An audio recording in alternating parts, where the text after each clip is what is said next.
Chapters 2 and 3 in Earth Science start to describe some of the physical components of our environment, namely the minerals and the rocks that make up everything around us. However, I don't particularly like the arrangement of Chapter 2. Chapter 2 starts with the introduction of minerals, and then in my mind it seems to backtrack to then talk about atoms, which are the building blocks of minerals. To me, it makes more sense to keep everything in a linear fashion. So I'm going to start talking about individual atoms and the components of atoms. We'll move into how atoms are clustered together to create chemical compounds. And those chemical compounds are going to be minerals if they meet certain conditions. And so that's going to end Chapter 2. And then in Chapter 3, we'll start putting the minerals together in different ways to create rocks.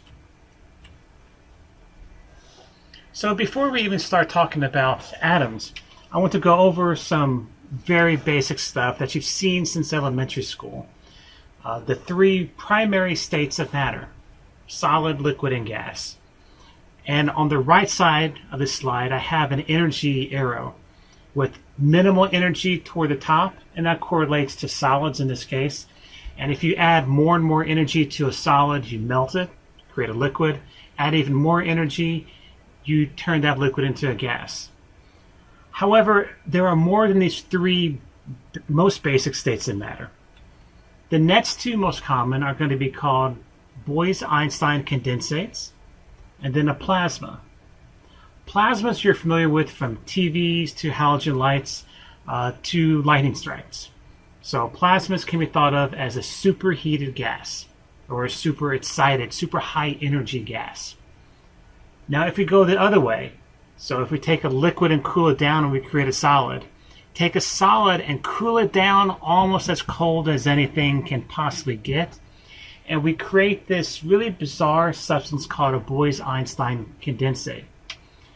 These states of matter, and I say states because Bose-Einstein condensates are really an assemblage of multiple states of matter depending on their electrical charge. So these states of matter were theorized decades before scientists were actually able to produce them. They're still not very common, but potentially they could be very useful from a commercial perspective, because when you reach temperatures as low as required by Bose-Einstein condensates, there is essentially no resistance to the flow of electricity.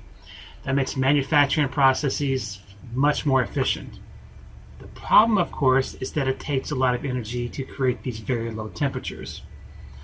But for the purposes of this class, when we look at the geosphere, we're talking about solids, liquids, and gases. When we expand to the atmosphere and to the universe beyond our planet, we will include plasmas, but this is the last time you'll hear about Bose-Einstein condensates. I mentioned that we can change between states of matter by adding or removing energy. In other words, heating or cooling something. So if we melt something, if we melt ice, that's just a change in the form. It's not a change in the identity. It doesn't change the chemical makeup. So that's a physical change. A chemical change will have some true change in the identity of the object. If you have metal that starts to rust, that is a chemical change, and it's a permanent change. So be able to think about the differences between a physical and a chemical change, both for this chapter and also for next week when we start looking at Chapter 4 and discuss weathering.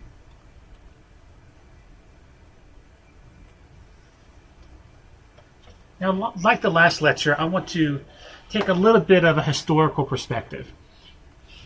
Empedocles was an ancient Greek natural philosopher, and his idea of matter was that you could take anything, and if you split it into small enough pieces, you would have 4 different kinds of piles. You could split, say, a bunny into small pieces, and you'd have a pile of fire, pile of air, a pile of water, and a pile of earth. And so everything in the universe, according to Empedocles, is just a combination of these 4 essentially elements. So from that perspective, he actually hit on something that was very unique, especially for 2,500 years ago. You have a finite number of pools, in this case, fire, air, water, and earth. We would now call these a finite number of elements. Put them together in different ways, and you create a bunny or you create a volcano. Okay. Now, where he missed was that fire, air, water, and earth are not elements.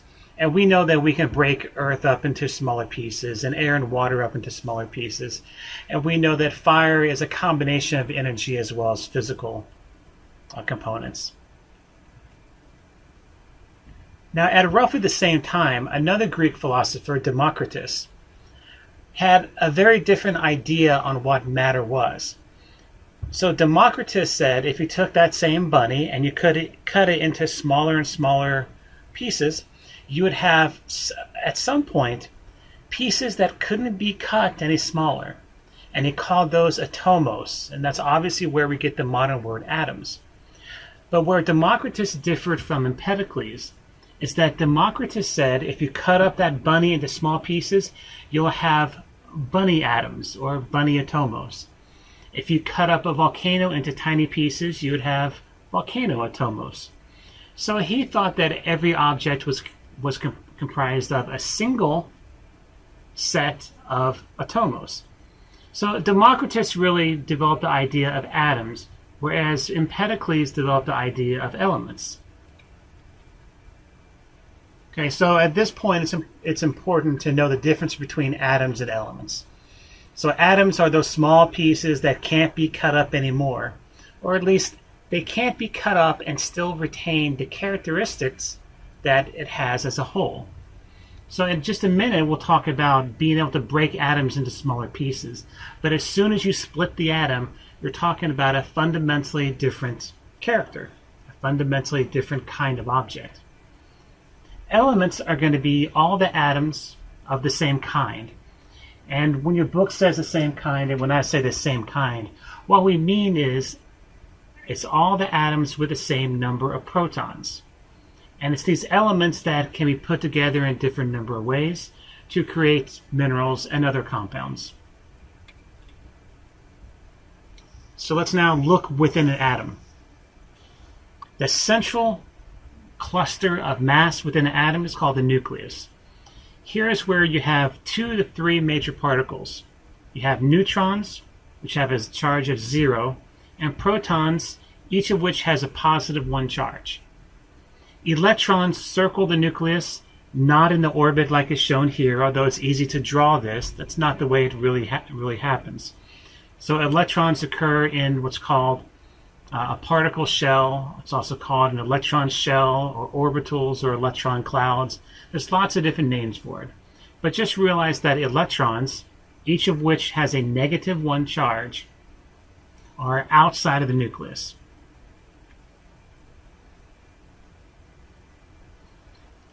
Now, the next step in defining what an atom is to start looking at how these different elementary particles, the protons, neutrons, and electrons, impact what the particular atom is and how it combines with other atoms. When you look at a periodic table, it's going to be arranged in order of the atomic number. So remember that all atoms of the atomic number are the same element. That means everything of the same element has the same number of protons in the nucleus. It's absolutely never an exception. Now there's another term that's not listed within this chapter, but it's one that you've probably heard of already, and that's mass number.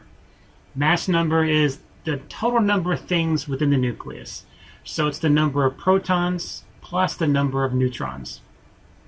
So if you look at the bottom left here, where I have He, a chemical symbol for helium, and then in front of it there's a 4 and a 2. The 4 on top refers to the mass number. The 2 on bottom refers to the atomic number. So here we can see that this particular helium atom, it's not referring to all atoms of helium, but just this one in particular, has an atomic number of 2, meaning 2 protons, has a mass number of 4, And I just said it has 2 protons, so the neutrons have to add up to 2. So look on the one on the right. Na is the abbreviation for sodium. The atomic number is 11, so there's 11 protons. And quickly think to yourself, how many neutrons are there? Okay, the mass number is 23. 23 minus 11 will give you the number of neutrons, and so it has 12 neutrons. Now this particular atom of sodium, to the right of that abbreviation, indicates that it has a positive 1 charge. If there's a positive 1 charge, that means there's one more proton than there is electron for this particular atom. Remember, protons have a positive charge, a positive 1 charge for each proton. Electrons have a negative 1 charge. So that particular atom has lost an electron and has 11 protons, which means that atom only has 10 electrons at this point.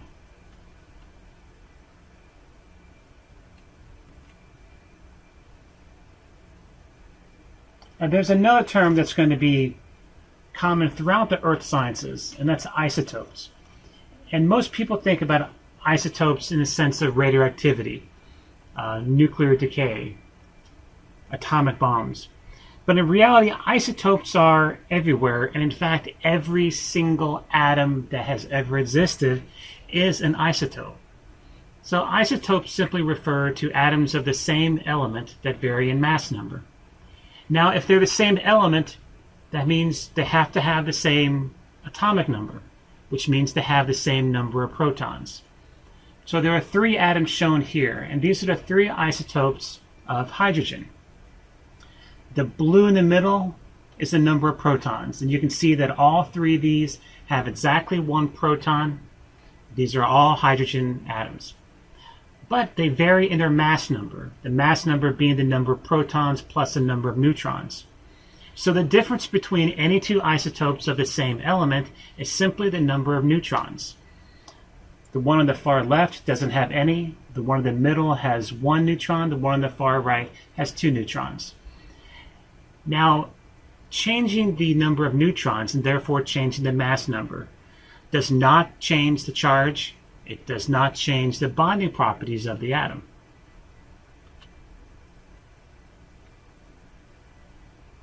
So now let's start putting things together, especially putting atoms together. If we put atoms together in a chemically combined fashion, in fixed proportions, that's called a chemical compound. You can write down the chemical formula for it if it's in a chemical compound. In the case of table salt, it's 1 atom of sodium with 1 atom of chlorine, and it's always that ratio. A mixture is the case where you put things together without a fixed proportion, and it can also be physically separated. Now, in the case of that table salt, which is a chemical compound, you can't take some tweezers and pull apart the sodium from the chlorine. But if you took salt and sugar and mixed that all together in a big pile, you could take tweezers and separate out into a pile of salt and a pile of sugar.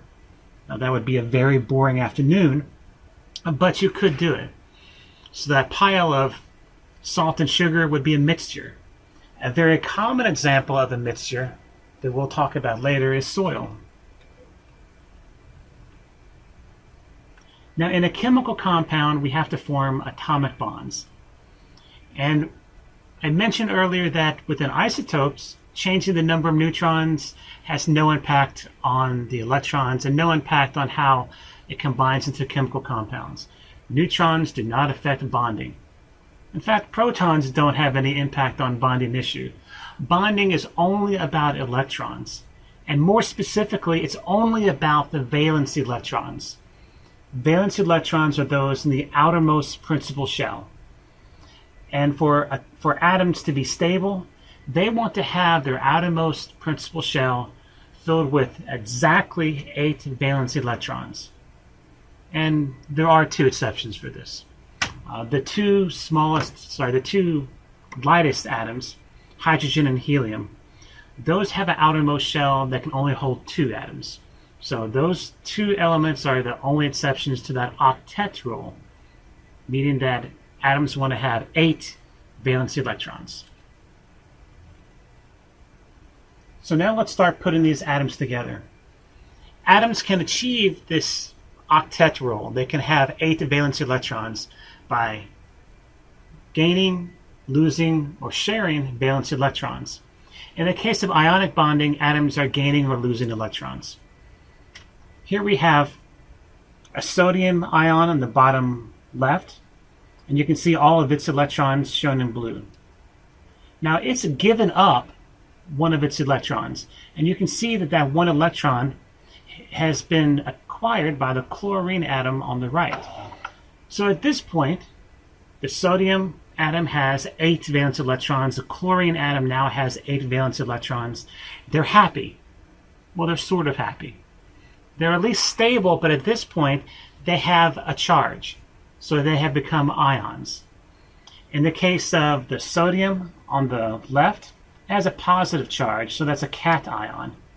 In the case of the chlorine atom on the right, it has a negative charge, so it's an anion. Now we have 2 ions with opposite charges, and opposites attract.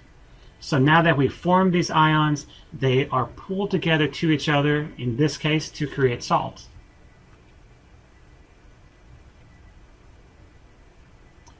In the case of covalent bonding, there's no complete transfer of electrons, and instead atoms simply share.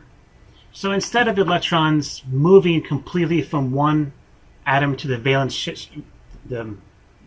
electrons in another, those electrons circle both nuclei within that outermost principal shell of both of the atoms. So these tend to be very strong, and they're stronger than ionic bonds because you have electrons circling both. And the way I think of it is I think of these electrons as duct tape really holding these atoms together. Now, metallic bonding is not nearly as common as ionic or covalent bonding. In this case, perhaps you could think about metallic bonding as similar to covalent in the fact that electrons are shared. But in this case, electrons are not just shared between 2, 3, or a couple atoms. They're shared between all of the atoms that are nearby. So the valence electrons are stripped away from these atoms, and they can circulate easily. And it's that circulation of those valence electrons that makes metals good conductors of electricity.